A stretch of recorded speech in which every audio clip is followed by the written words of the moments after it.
next up here at the Impact stage, we have a panel on the peculiarities of investing in Romanian startups. And I can tell you from experience, peculiar is quite an accurate description. Leading the panel is Valentin Filip. He is the Managing Director of Product Investments at Fortech. So welcome to the Impact stage. Valentin, the floor is yours.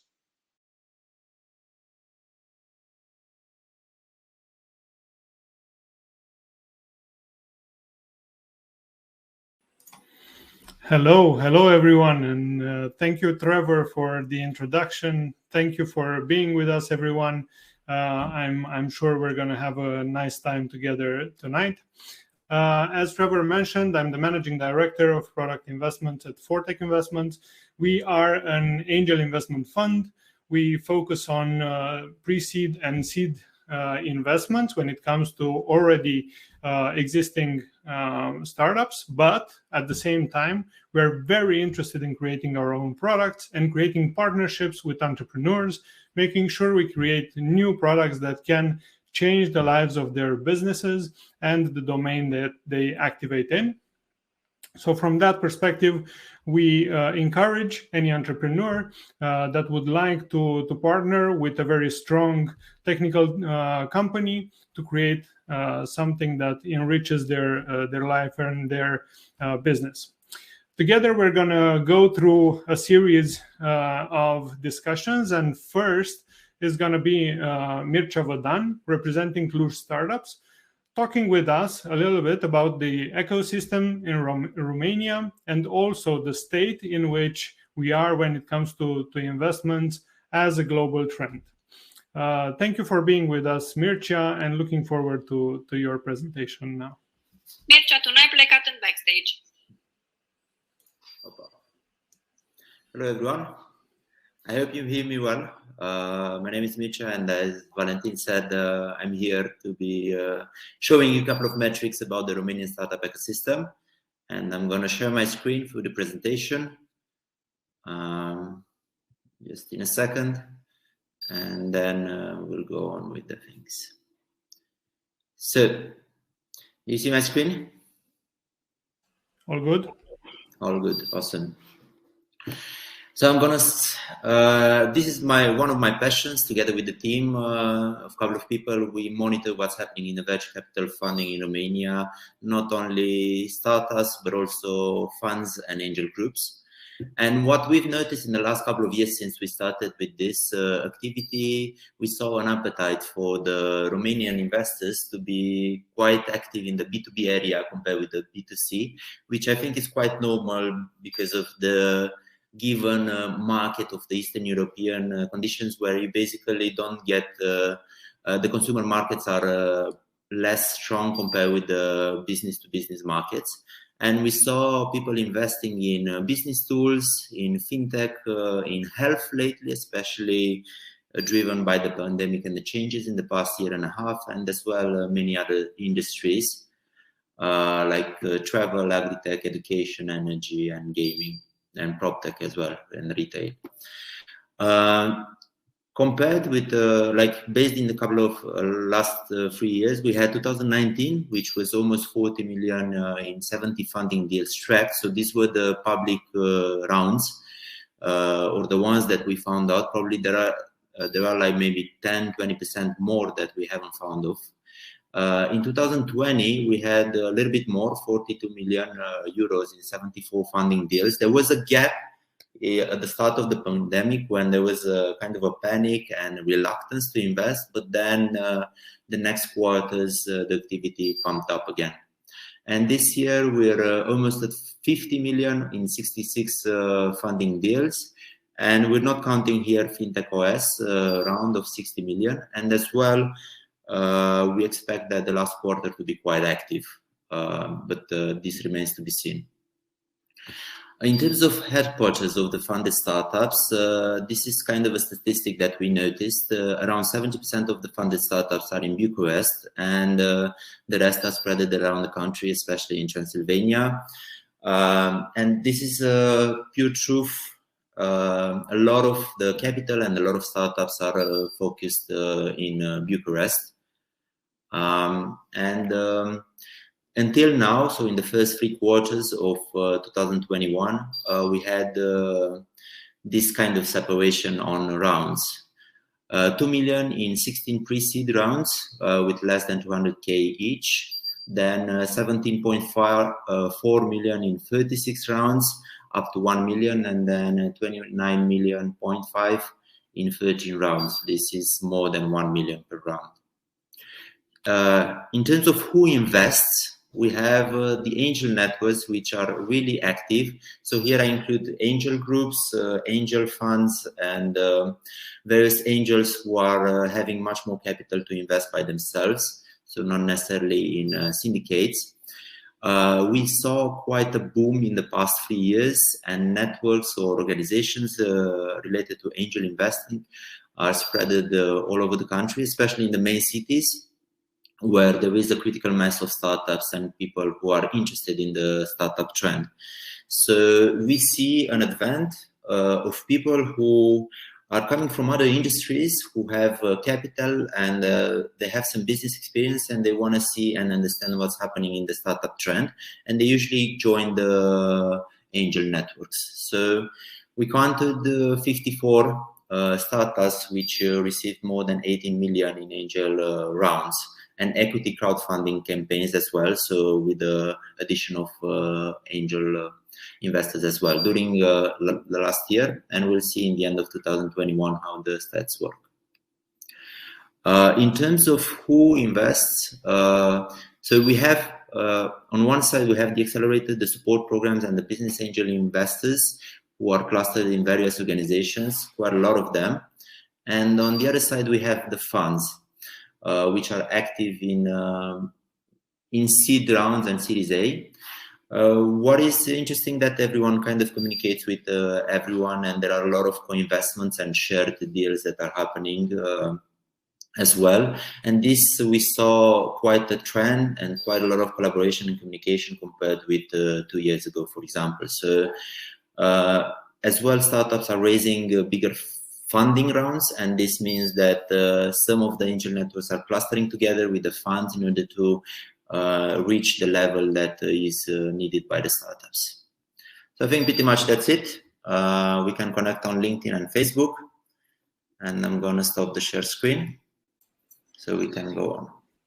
Perfect. Thank you very much, Mircea, and we're on time with the presentation, so I really appreciate it.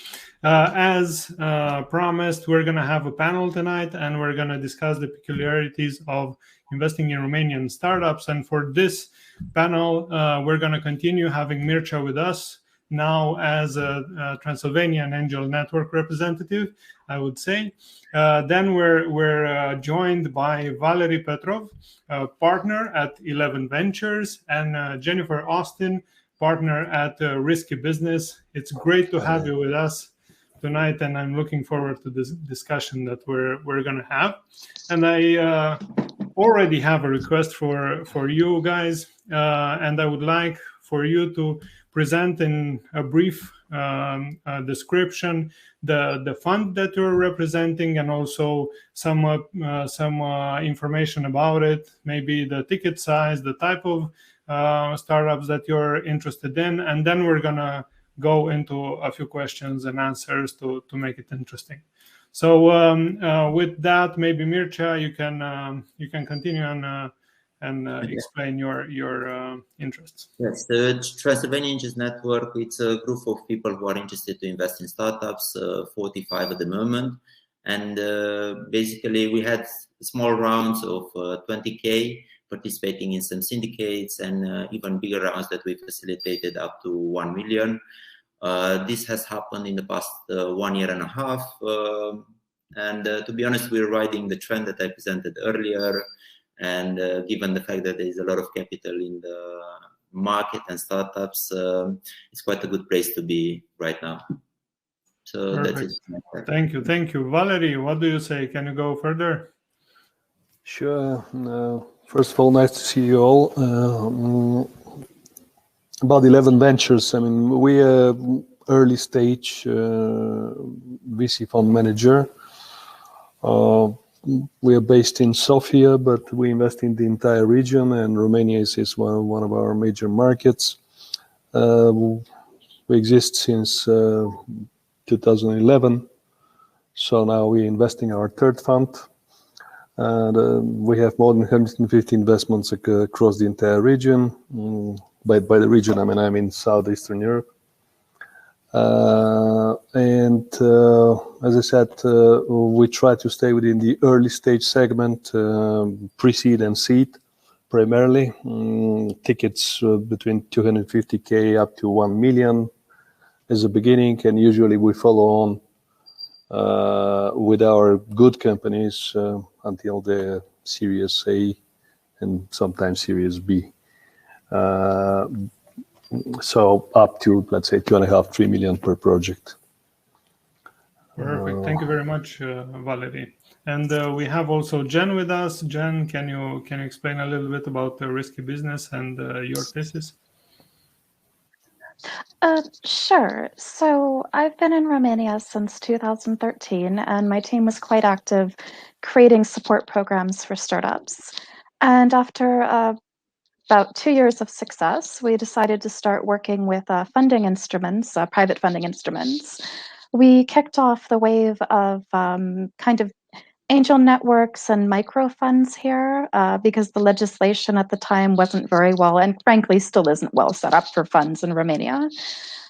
We invest typically between 50 to 200,000 through various instruments that might be intermediaries, that kind of thing, pooling money. And we also provide support to bring, let's say, foreign investors into Romania and support those deals and support corporate investments into startups. So it's quite a wide range of investing activity and support that we do. But with the goal of taking forward the ecosystem and making a more dynamic and, let's say, harmonized investment ecosystem, because indeed, as we'll get into later, there are a number of peculiarities in this market that in fact can make it challenging for Romanian startups to get funding in later stages. Cool. So we're having a pretty diverse panel here and pretty diverse interests at the same time. So that's a great thing. I would say that we should actually start from some of the last details that were mentioned, and I'm talking here about the inflow of startups and how this has evolved in the last period. And I'm curious, for instance, from Mircea, how do you see the acceleration programs and the startups coming up? Have they been more? Have they been more prepared? And have the acceleration programs helped them to develop faster and better in recent time? Yes, so I believe we have more acceleration programs. It's just that I think it's hard to sustain an accelerator as a business model from this perspective. And I think this is kind of break for accelerators to grow and develop in Romania and in Eastern Europe as well. So on this side, the acceleration support in Romania, I think it can be much more. And definitely it's helpful. And there are in the big cities, a couple of them, pre-accelerators and accelerators. And I think what we miss regarding accelerators is having funding added to the acceleration programs as well, which is not very much. And it was somehow compensated with the angel activity and investments. But I believe at the pre-seed level, there can be much more investment. Of course, we need to consider the ratio of good investable startups as well. Because there are many startups which are actually not in the high growth path, let's say, which would be appealing for venture capital funds. Yeah, that's very true. And also at the same time for us, when it comes to finding startups that we are able to invest in and that we already see have some traction, indeed, the offer is not very, very large. But at the same time, we definitely see an improvement when it comes to the readiness of the startups that are able to finalize the accelerators and are considered as successful in that program. Going further, Valeri, as an investor from outside Romania, I'm curious, how do you manage to create and to sustain a deal flow in Romania, and how do you stay connected to the market here? Look, I mean, we count in general mainly on our very wide network. I mean, having invested in more than 150 companies across the region, of course, we have a wide network of founders, former founders, serial entrepreneurs, including in Romania. I would say our network includes more than 500 successful founders. And they're usually very good source of deal flow, but it also includes our relationships with the local funds, with local institutions, service providers like law firms, etc. And we try also to participate in any relevant events where we can expand our network. Actually, Jan, I mean, who is present here, is a good example of somebody that is very important within our network, and we've done some deals due to her connections in Romania. Perfect. But I personally, I mean, I also know Romania, the Romanian market pretty well. I have been working over the last 20 years in various ways in Romania, and also kind of lived in Romania around 5 years, so I can say that my network there is also pretty meaningful. Thank you for that point of view as well. For us, just maintaining the connection with the actors in the playing field, and also at the same time keeping connected with angel networks and accelerators really helps us in creating deal flow. But at the same time, we're put face to face with entrepreneurs, and that's the moment where they need to sell themselves. And I'm curious from Jen, as a person that has helped a lot of startups, even in the Texylvania realm with Startup Avalanche and so on. How do you see founders, Jen? Are they in Romania, are they prepared to sell themselves? Are they prepared to put their best foot forward? And do they manage to raise funds as needed? Oh, that's a lot of questions in there. I'd say that the pitching ability and the ability to present oneself is pretty stunted in Romania, in part because of the lack of, let's say, a public speaking development, in school from an early age. An example is the difference between Romania and the US is in kindergarten. We are put before the class every week to do show and tell, which is show us something from your life and tell us about it. And we get a grade on that, and we can fail it in kindergarten. So there is more emphasis on developing this fundamental public speaking skill in the Romanian education system. But as to founders right now, there's so much research out there on how to make a great pitch. And it would be wonderful to see more founders availing themselves of it before, getting in front of investors. They tend to be very excited to network, but they don't put the preparation in the networking. You only have one chance for a first impression, and usually about 30 seconds for someone to decide whether they're going to listen to you or not. It doesn't seem like Romanian founders are often very mindful of that.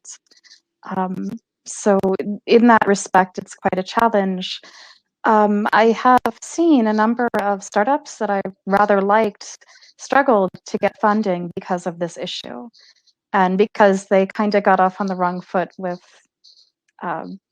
presenting themselves. But I think Valeri would also have interesting insights on this, since he's been so involved in the Romanian ecosystem. And, I believe 11 had an accelerator at one point, which would have had pitch training. Yeah, we started as an accelerator 10 years ago, indeed. But I can agree with Mircea that the accelerator model is commercially not sustainable unless it is strongly supported by institutions, government, etc. But at the same time, it is a very important fundament of any successful ecosystem, because it's the feeder for any of the next stages of the VC environment and the startup environment. We need to get in and definitely help there as well. When it comes to a hot topic, I would say recently, in the discussions that I've been involved, at least, is valuation. And I'm curious from Mircea to see a perspective on how do you see valuation being calculated recently? Is it more fact-based and number-based, or is it more comparison-based? How do you see Romanian founders tackling valuation? So I think in general it varies. I think the Romanian investors in general are considering, especially the ones who are having the first couple of investments, so not necessarily the funds who have more experience, are quite amazed to see such high valuations, and which are increasing from year to year a little bit. So this we notice from people who are not very into the ecosystem, and I think this is part of the education that we have to provide to investors as well, to new people who want to invest, to better say, because there are peculiarities of the ecosystem and of the startup world which outside seem quite strange. So in terms of how the valuations are done, I see people who have startups and who are like 40 years old or something like that, and these people are coming with numbers as well and well research topics. But we also see founders who are not that experienced in business, and they do the comparison process quite a lot in terms of valuation. And usually you compare yourself with startups, I don't know, from different markets, which have different potential, much higher potential in general, and have a little bit better traction. So that complicates things, because so we had a case of a startup 7 months ago who came with a 3 million valuation, and then they reached out saying that they didn't manage to raise that valuation in Romania, so they decided to lower it at 1.7, something like that. So this can happen quite often. But in general, I think being a growing ecosystem, we need to learn, adapt, and educate people, as founders as well as investors, because oftentimes we can say that we invest, but actually many of the people who are invested at angel level that have 3 to 5 startup investments in the last couple of years. So it's kind of a long process, way to go. And education goes both ways, not only on the startup side, but also on the investor side as it grows and gets more people in. Valeri, I'm curious if you've noticed any preference from Romanian founders for Romanian investors, and if you've seen this as a roadblock maybe sometimes, or if this is actually not something that is happening and outside investors are actually preferred. Actually, I wouldn't say there is a specific preference, I mean, among the Romanian founders for, let's say, domestic or outside investors. I think, especially the more experienced founders, usually they look for who could add the best value to their project, because it's not about capital only. As usual, I mean, they look for the one who could help them with many other aspects, including thinking about the future rounds, and attracting, let's say, bigger investors when it comes to that moment. But also somebody who can help them to structure the project, to structure the team, to help them with the, let's say, regional or pan-European or global network. It depends on the business they're in. So I wouldn't say that we've noticed any kind of preference. On the contrary, I mean, in a couple of cases, Romanian founders were inviting us to be the lead investor, just because they see some additional value in what we are doing.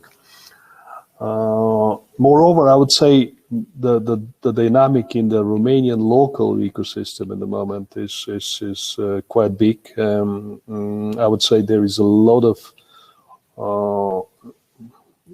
new startups popping up here and there, and at the same time, the number of domestic funds is pretty small and not very well capitalized for the size of the market.